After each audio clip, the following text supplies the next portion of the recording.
Alright, so this isn't going to be a super dopamine video. This video is actually going to see if I can help you out, and hopefully I'll be able to.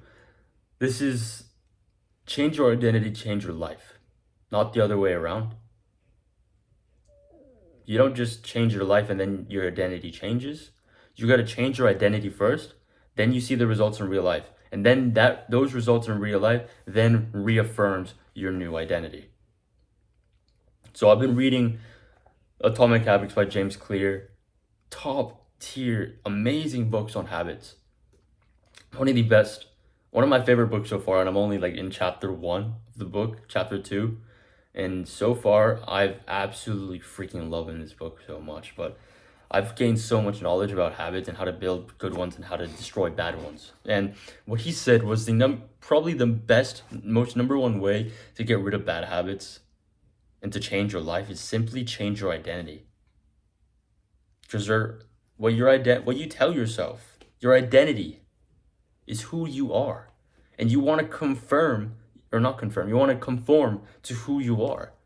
If you tell yourself you're fat and you have a decision between a cake and a chicken rice bowl, you're gonna go with the decision that goes along with your identity. You're gonna be like, oh, I'm fat, I should go eat the cake. Or maybe you maybe you like eating sugar, or you like sweets. So when you're placed with the decision to eat a caramel, or what's another food, or a piece of beef jerky that's a little bit salty, you're gonna go for the caramel because, oh, I like eating sweets. That's just who I am. But there's the thing that you can change your identity. So to that fat person, you can change your identity, but over time, just think, no, I'm an athlete, I'm an athlete, I'm an athlete. So I choose a healthy option. Anytime you think, but I'm fat, but I want some caramels, I want some chocolates. No, I'm an athlete now. You're not fat anymore. You're an athlete. Over time, you start to believe what your mind tells you. If you keep on saying, oh, I'm fat, then you're gonna believe, oh, I'm fat. But if you keep on reaffirming and keep on hammering in your head that I'm an athlete, I'm an athlete, I'm an athlete, eventually, when you start making those good decisions, when you make those good decisions, when you choose that chicken and rice bowl and you think, wow, I'm proud of I did it, I am an athlete, then that brings in evidence to show that, yeah, you're an athlete. So there are 3 layers of behavior change. Oh, shoot. No. So the first layer, think of it as like a archery board. So there's a little thing in the middle, and then there's the outer ring, and then there's an outermost ring. And the outermost ring, that is the outcomes. So the first layer is outcomes. That is changing your results / outcomes, like losing weight, winning a game, getting the subscribers on YouTube if you have a follower account. And the goals are associated with this level. So whatever you want to achieve, that's in the outermost layer. That when you want to change your results in life, that's the outermost layer.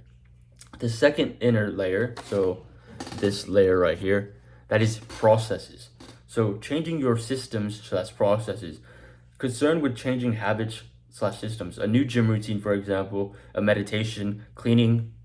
Habits we build are associated with this layer. So the second layer is the processes. So the processes are the habits that we want to implement in our daily lives that are going to change our identity, or that we think is going to change our identity.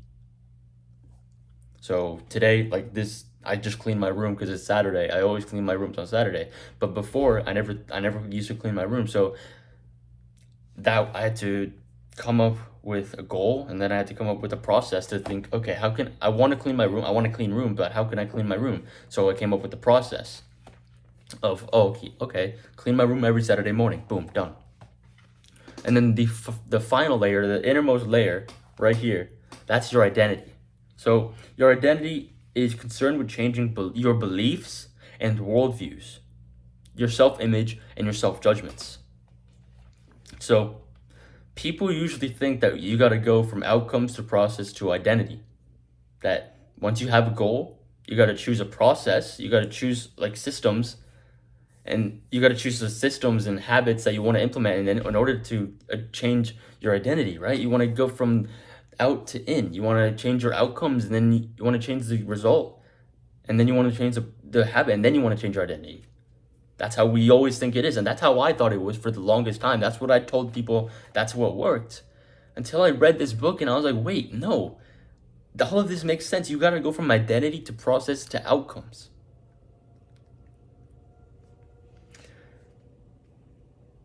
When you change your identity, you change the process. And when you change the process, then you get the results.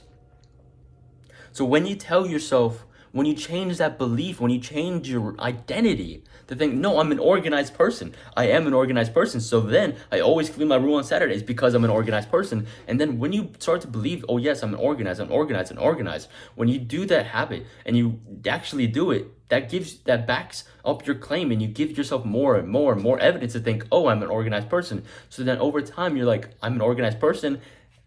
And then you keep on doing that good habit, and then you keep on cleaning your room. And then what do you know? The goal is achieved every single week because, wow, now I have a clean room because I'm an organized person. And that doesn't go from cleaning your room, that goes for everything. Again, when you change your identity from like, oh, fat to fit. Oh, I'm fat. Oh, I'm chubby. Oh, I don't want to be fat anymore. Most people think that, oh, I gotta lose weight first. And then I get the body, right? I gotta lose the weight, and then I gotta find a routine, and then I'm happy, and then I have a new identity. But then that's why people fail. But then that's why people quit, because they don't have that self-belief in themselves. They don't have the new identity that's formed. So anytime there's a little bit of a hurdle, they conform back to their old self of like, no, I'm fat. I don't want to do this anymore. It's too hard. You gotta go the other way. Don't go from outcomes to identity. Go from identity to outcome.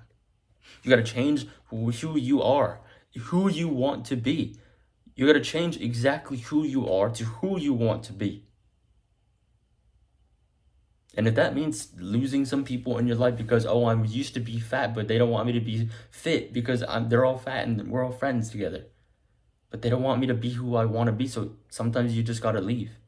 Maybe it's the same thing for the little video gamer who they want to become more productive, but they know that they got to change their identity from a little video game kid to now a more productive young man who can actually do some hard work.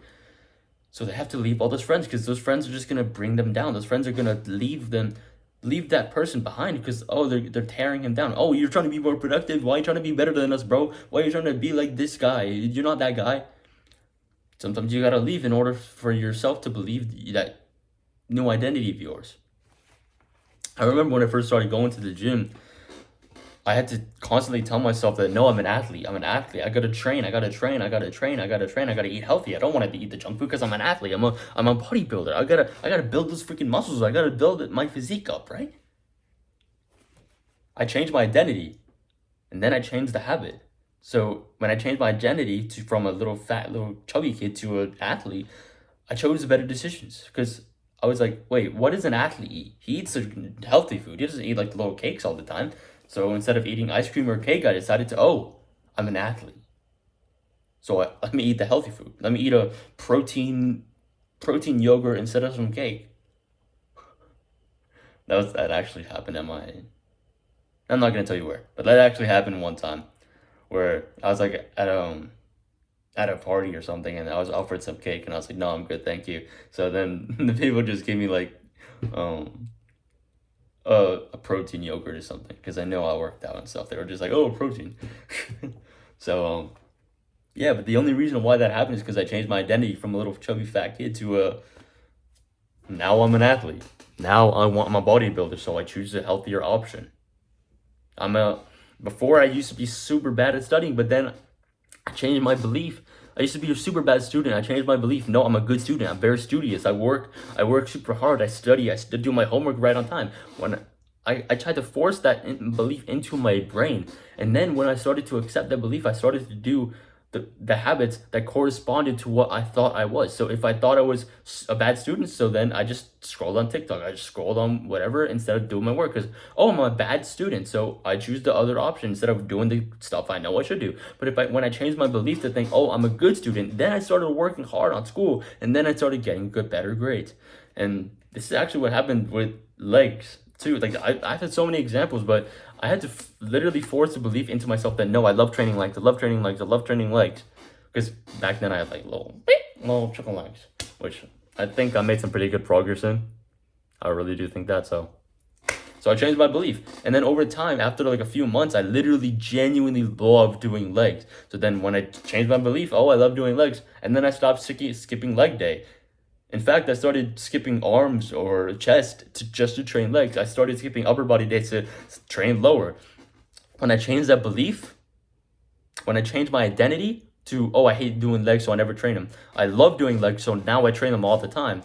And now I got the result. Now I got freaking big ass monster legs. Fuck, come on, bro. So now I got bigger legs because I put the belief into myself that I love training legs. So that is how you really do change your life. And of course, this isn't gonna happen like that. Like, you're not gonna make one decision like, oh, I'm an athlete now, and then you make all the best decisions. This is like a long-term process, but this is what freaking works. You don't change your outcomes and then you change your identity. You gotta change your identity first. Then it changes your habits, and then it changes your outcomes. So that's how you actually change your habits. Change your habits, change your life, change your identity, change your life. So yeah, I'm still working through this myself, and I always will. Because it's always self-improvement, constant improvement. It's not just, oh, I'm a self-improvement YouTuber now. I always make mistakes. I fucking make mistakes all the time. But that's how we learn. So yeah, it's hard work. Now instead of later, and as always, play.